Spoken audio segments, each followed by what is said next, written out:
Are Bharat का बहुत बहुत धन्यवाद। जब मैं गाड़ी से उतरा तो मैंने इस स्टूडियो के बाहर बहुत बड़ा आर लिखा देखा। तो वैसे तो आर से रिपब्लिक बनता है, लेकिन मुझे आर के भीतर जो छुपा हुआ नज़र आया वो राष्ट्र आया।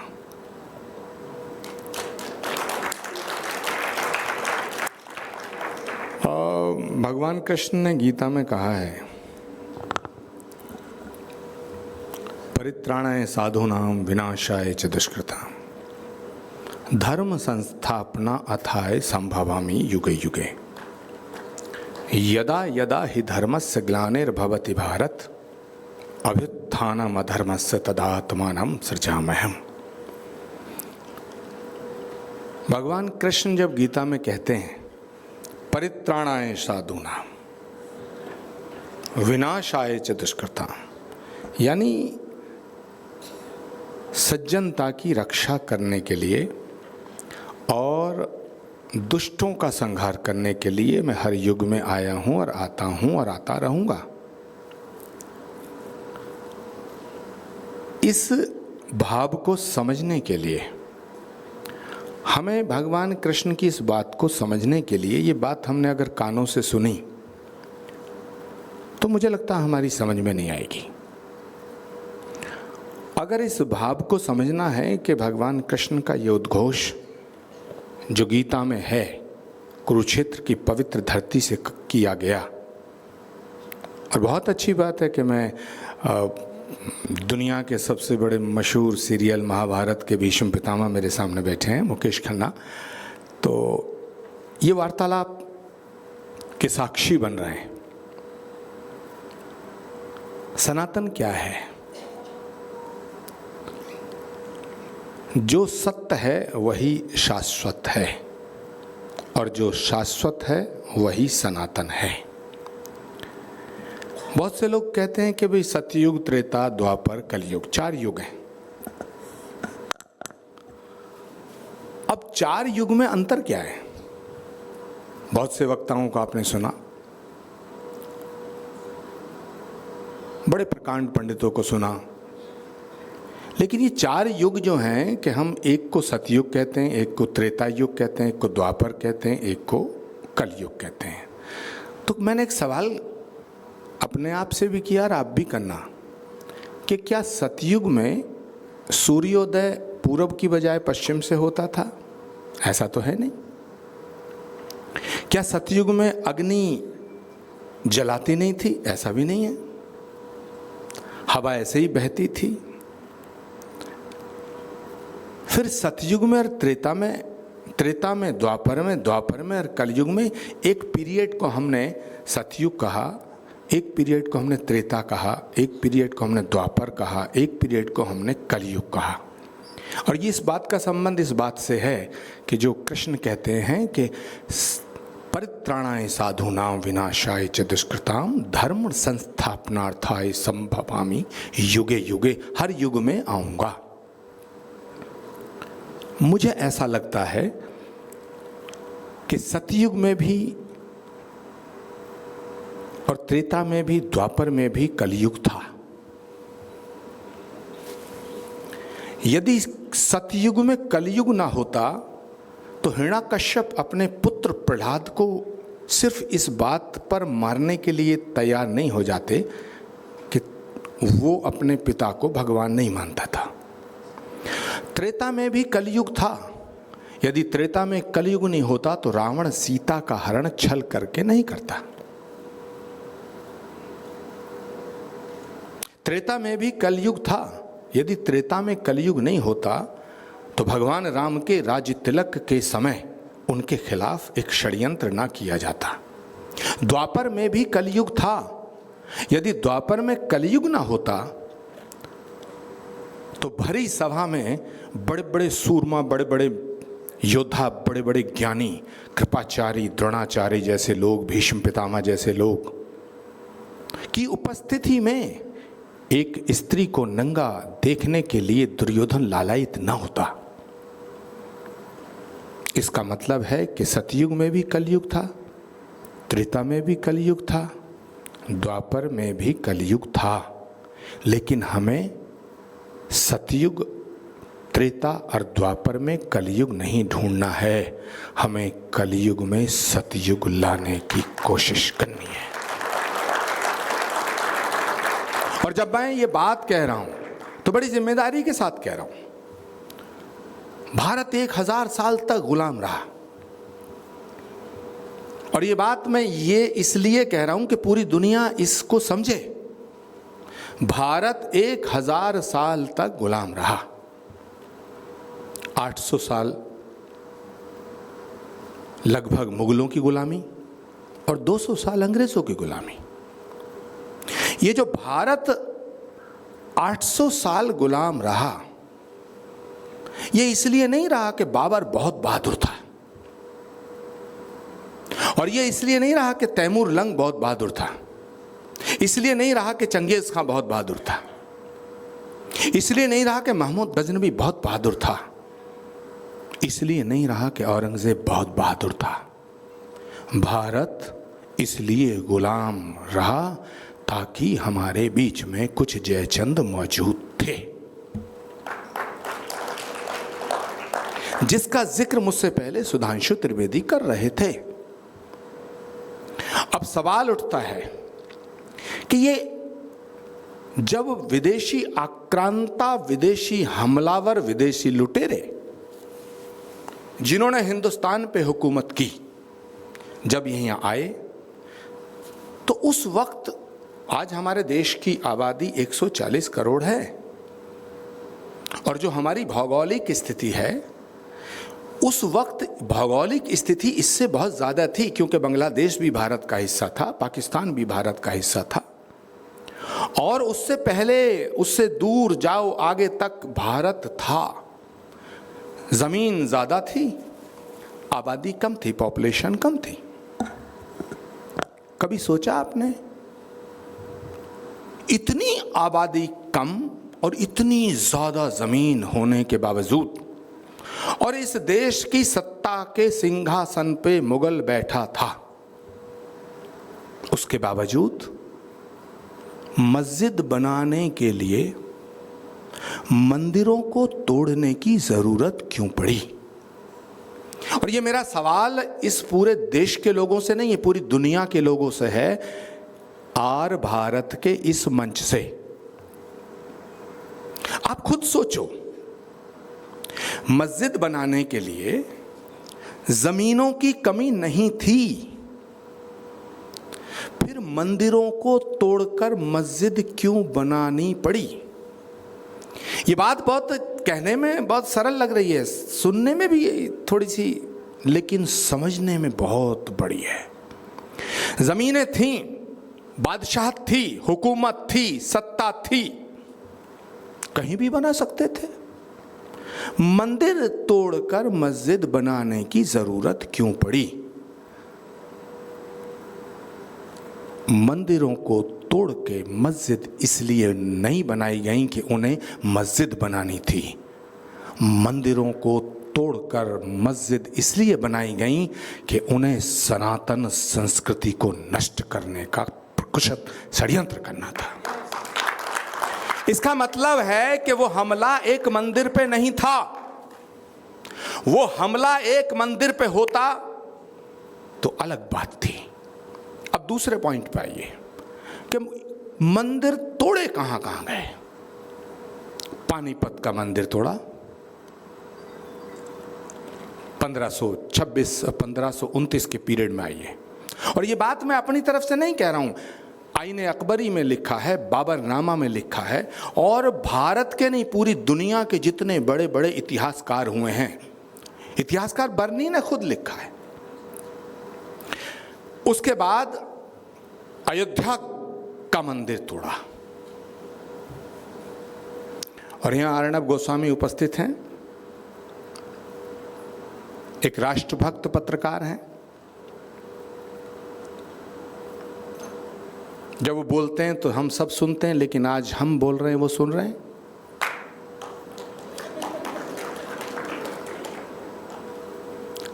इसलिए नहीं सुन रहे हैं कि हम गेस्ट स्पीकर हैं, मेरा दिल कह रहा वो इसलिए सुन रहे हैं कि ये विषय सनातन के अस्तित्व से जुड़ा हुआ है। अयोध्या का मंदिर तोड़ा गया। क्यों तोड़ा गया? सोचो, अफगान से लेकर के पूरा देश पार करने के बाद अयोध्या का मंदिर तोड़ा गया। क्या सिर्फ इसलिए तोड़ा गया कि मस्जिद बनाने के लिए जमीन नहीं थी? नहीं, इसलिए तोड़ा गया कि हिंदुओं, तुम कहते हो कि यहां भगवान आया था, तुम्हारा विश्वास, तुम्हारी श्रद्धा, तुम्हारी आस्था है कि राम के रूप में भगवान आया था, तो जहां भगवान आया था हम तुम्हारी आस्था को कुचलना चाहते हैं, तुम्हारे सामने कुचलना चाहते हैं, इसलिए श्री राम जन्मभूमि का मंदिर तोड़ा गया। आगे आओ, जहां भगवान आया अयोध्या में वो मंदिर तोड़ा गया। और हमारे शास्त्रों में इसका उल्लेख है, जो भगवान कृष्ण ने कहा, यदा यदा ही धर्मस्य ग्लानिर्भवति भारत, हर युग में मैं आऊंगा, तो वही शास्त्र कहता है, वही पुराण कहता है, स्कंद पुराण कहता है, कल्कि पुराण कहता है, भविष्य पुराण कहता है, और श्रीमद् भागवत कहती है। श्रीमद् भागवत कहती है कि कलयुग जब अपनी चरम सीमा पे होगा, जब कलयुग में असत्य और अधर्म एक्सट्रीम पे पहुंच जाएगा, तब संभल ग्राम मुखस्य ब्राह्मणस्य महात्मना। अब ये बहुत इंपॉर्टेंट बात कह रहा हूं, ये मैं नहीं बोल रहा हूं, ये श्रीमद् भागवत बोल रही है, ये वेद व्यास ने लिखा है। संभल ग्राम मुखस्य ब्राह्मणस्य महात्मना भवने विष्णु यशस्य कल्कि प्रादुर्भविष्यति। यानी कलयुग में भी संभल नामक स्थान पर भगवान का अंतिम अवतार, भगवान विष्णु का 10वां और अंतिम अवतार, यानी इस सृष्टि का अंतिम अवतार, इस सनातन का अंतिम अवतार, विष्णु यश नाम के ब्राह्मण के यहाँ संभल के एक गांव में कल्कि के रूप में अवतार लेगा। अब बात को समझने की कोशिश करो। श्रीमद् भागवत पुराण कहते संभल एक जगह है, और ये जो संभल नाम है ये मैं नहीं बोल रहा हूं, ये पुराण में मेंशन है। श्रीमद् भागवत का श्लोक मैंने अभी पढ़ा, उसमें लिखा संभल ग्राम मुखस्य ब्राह्मणस्य महात्मना। ये बहुत बड़ी उद्घोषणा है कि संभल के गांव में कब होगा? यदा चंद्रस्य सूर्यस्य तथा तिस्य बृहस्पति समेशंति एक राशो तदा भवति तत्कृतम संभल ग्राम मुखस्य ब्राह्मणस्य महात्मना भवने विष्णु यशस्य कल्कि प्रादुर्भविष्यति। अब सवाल उठता है कि मैं ये बात क्यों कह रहा हूं? मैं ये बात इसलिए कह रहा हूं कि जहां भगवान आया अयोध्या में वो मंदिर तोड़ा गया, और पुराणों में जो लिखा था कि भगवान संभल में आएगा, संभल का मंदिर भी तोड़ा गया। दो बात, जहां भगवान आया तुम्हारी आस्था है, तोड़ा। जहां तुम कहते हो आएगा, तोड़ा। इसका मतलब हिंदुओं की आस्था, सनातन धर्म को मिटाने की साजिश और कोशिश ये निरंतर चल रही है, निरंतर चल रही है। जिस संभल में भगवान का अवतार होगा, पुराणों में लिखा है, उसी संभल के एक गांव में भगवान के अवतार से पहले, जब हमने 18 साल पहले ये संकल्प लिया कि जहाँ जहाँ भगवान आए हैं वहाँ वहाँ धाम बना है, तो जहाँ भगवान आएगा वहाँ धाम बनना चाहिए। जब 18 साल पहले मैंने ये घोषणा की कि संभल में भगवान का अवतार होगा, उनके अवतार से पहले उनके नाम पर श्री कल्कि धाम की स्थापना होनी चाहिए, तो उत्तर प्रदेश की हुकूमतों ने उस पर पाबंदी लगा दी।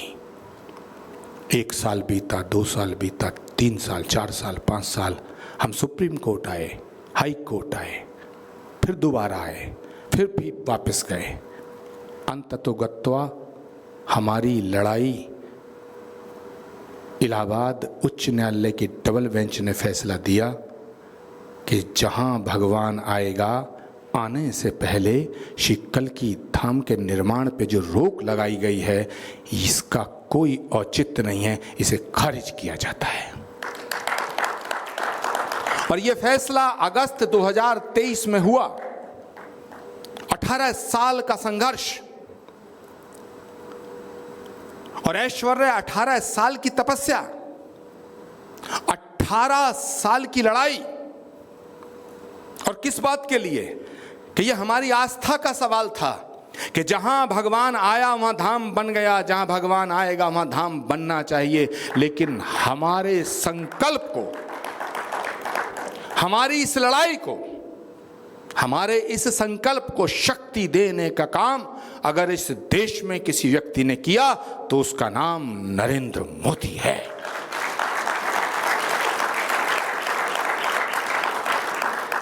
और ये बात मैं इसलिए नहीं कह रहा हूं कि मैं उनका बहुत बड़ा कोई समर्थक रहा हूं, मैं तो आलोचक रहा हूं। लेकिन जब श्री राम जन्मभूमि के मंदिर की प्राण प्रतिष्ठा की तिथि निश्चित हुई 22 जनवरी 2024, उस समय मैं कांग्रेस पार्टी के साथ था और मैं छात्र जीवन से कांग्रेस का बहुत ही कर्मठ कार्यकर्ता रहा हूं। 17 वर्ष की उम्र में मैं स्वर्गीय राजीव गांधी से मिला था और जब मैं उनसे मिला था 2-3 बार मिलने के बाद मैंने ऐसा फैसला किया था कि मैं जिंदगी की आखिरी सांस तक कभी कांग्रेस नहीं छोड़ूंगा। लेकिन जब श्री राम जन्मभूमि की मंदिर की प्राण प्रतिष्ठा का वो शुभ दिन आया और राम मंदिर का निमंत्रण आया, जब राम मंदिर का निमंत्रण आया तो मैंने कांग्रेस के वरिष्ठ नेताओं से कहा, शीर्ष नेतृत्व से कहा कि राम के द्वार से न्योता आना सौभाग्य का विषय है और अगर इसे ठुकराओगे तो ये दुर्भाग्य का विषय है। इसे मत ठुकराओ। लेकिन मुझ पे पाबंदियां लगाई गई और मुझसे कहा गया कि आप भी वहां मत जाइएगा। मैंने कहा कि अगर मैं गया तो क्या होगा? उन्होंने कहा तो कांग्रेस पार्टी से आपका निष्कासन होगा। मैंने कहा एक बार नहीं 1000 बार का निष्कासन स्वीकार है, लेकिन राम और राष्ट्र पे समझौता स्वीकार नहीं। और मैं अयोध्या गया।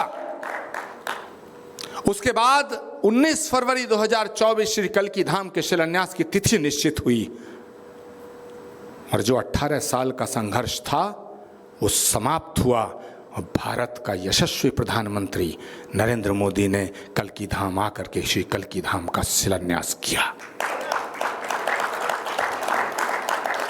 अब सवाल उठता है, मैं आज इस मंच से कहना चाहता हूं कि दुनिया में जितने भी धर्म हैं, और ये बात बहुत जिम्मेदारी से बड़ी गंभीरता के साथ कर रहा हूं, दुनिया में जितने भी धर्म हैं वो धर्म नहीं है, वो पंथ हैं, वो मत हैं, वो समाज है, वो संप्रदाय है। ये बात मैं क्यों कह रहा हूं?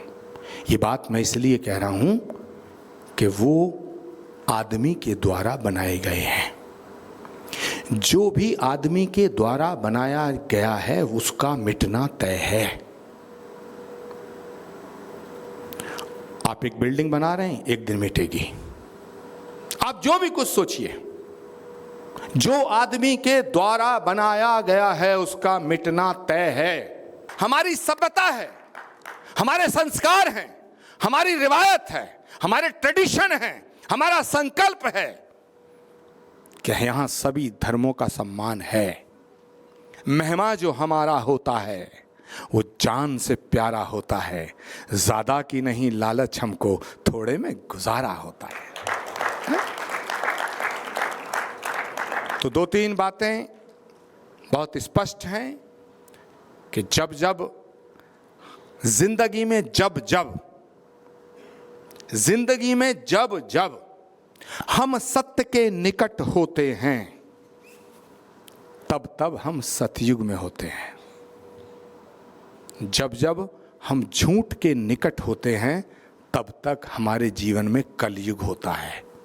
इसलिए मैंने अपनी बात को शुरू करने से पहले कहा था कि हमें सतयुग में कलयुग नहीं ढूंढना है, हमें कलयुग में सतयुग लाना है। कलयुग में सतयुग लाना।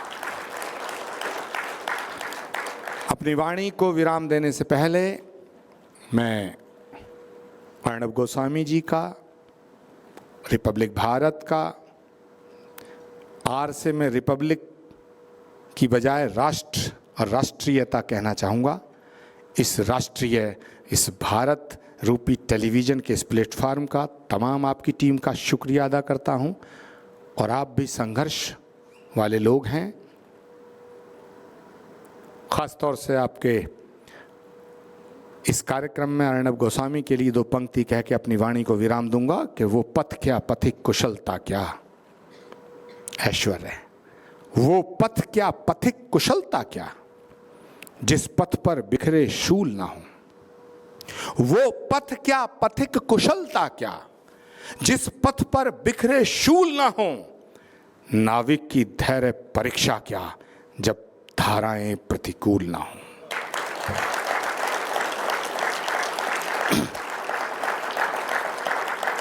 जब धाराएं प्रतिकूल ना हो। आप सबसे विदा लेता हूं इन्हीं ख्यालातों के साथ, इन्हीं जज्बातों के साथ, इन्हीं इरादों के साथ, इसी संकल्प के साथ। आपने मुझे सुना, मुझे यहाँ बोलने का अवसर प्रदान किया। मैं आपका आभार व्यक्त करना चाहता हूँ। और भगवान जहाँ आएगा, संभल की उस पावन धरा पर जहाँ श्री कल्की धाम का निर्माण चल रहा है, वहाँ आने के लिए आप सबको आमंत्रित करते हुए अपनी वाणी को विराम दूंगा। सर्वे भवन्तु सुखिनः, सर्वे सन्तु निरामया, सर्वे भद्राणि पश्यन्तु, माँ कश्चित् दुःख भाग् भवेत्। भारत माता की धन्यवाद।